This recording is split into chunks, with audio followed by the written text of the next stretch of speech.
अस्सलाम वालेकुम दोस्तों। उम्मीद है आप सब खैरियत से होंगे। आज मैं आपको ऐसे अजीम शख्स के बारे में बताऊंगा जिसने 1994 में किंग फैसल अवार्ड को ये कहते हुए ठुकराया कि मैंने जो कुछ लिखा है अल्लाह ताला की खुशनुदी के लिए लिखा है और लिहाजा मुझ पर मेरे दीन को ख़राब ना करें। एक ऐसा अजीम शख्स जिसने फ्रांस की नेशनलिटी को ये कहते हुए ठुकरा दिया कि मुझे अपनी मिट्टी और अपने वतन से मोहब्बत है। एक ऐसा अजीम शख्स जिसके हाथ पर 40,000 गैर मुस्लिमों ने कलमा पढ़ा। एक ऐसा अजीम शख्स जो 22 ज़बानों का माहिर था और 84 साल की उम्र में आखिरी ज़बान थाई सीख ली थी। एक ऐसा अजीम शख्स जिसने मुख्तलिफ़ ज़बानों में 450 किताबों और 937 इल्मी मकाल लिखे। एक ऐसा अजीम शख्स जो इस कदर इल्मी मकाम रखने के बावजूद अपने बर्तन और कपड़े खुद धोते थे। एक ऐसा अजीम शख्स जिसे 1985 में पाकिस्तान ने आला तरीन शहरी एजाज़ हिलाल इम्तियाज़ से नवाजा और एजाज़ के साथ मिलने वाली रकम जो कि 1 करोड़ बनती थी, उस रकम को बैनुल अक़वामी इस्लामी यूनिवर्सिटी के शोबा तहक़ीक़ात इस्लामी को यह कहते हुए दिया कि अगर इस फ़न दुनिया में ये एजाज़ वसूल किया तो फिर बाकी रहने वाली ज़िंदगी के लिए क्या बचेगा।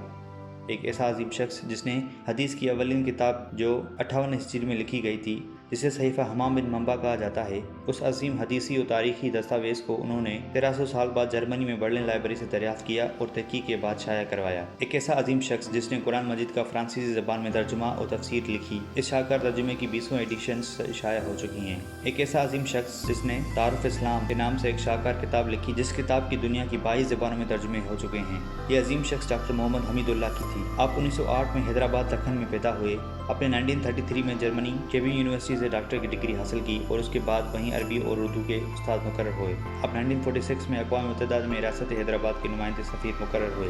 1948 में सुकूत हैदराबाद और इंडिया से रियासत के जबरी अलहाक पर सख्त दिल बर्दाश्त हुए और जलावतनी की ज़िंदगी इख्तियार की। जलावतनी के दौरान हैदराबाद लिबरेशन सोसाइटी के नाम से एक तंजीम भी बनाई।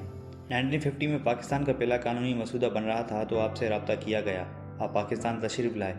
आपने 1952 से 1978 तक तुर्की की मुख्तलिफ जामियात में पढ़ाया। 1980 में जामिया बहावलपुर में तलबा को खुतबात दिए, जिन्हें बाद अज़न खुतबात बहावलपुर के नाम से शाया किया गया। ये अजीम इल्मी और फ़िक्री शख्सियत 17 दिसंबर 2002 को अमरीकी रियासत फ़्लोरिडा में इंतकाल कर गए।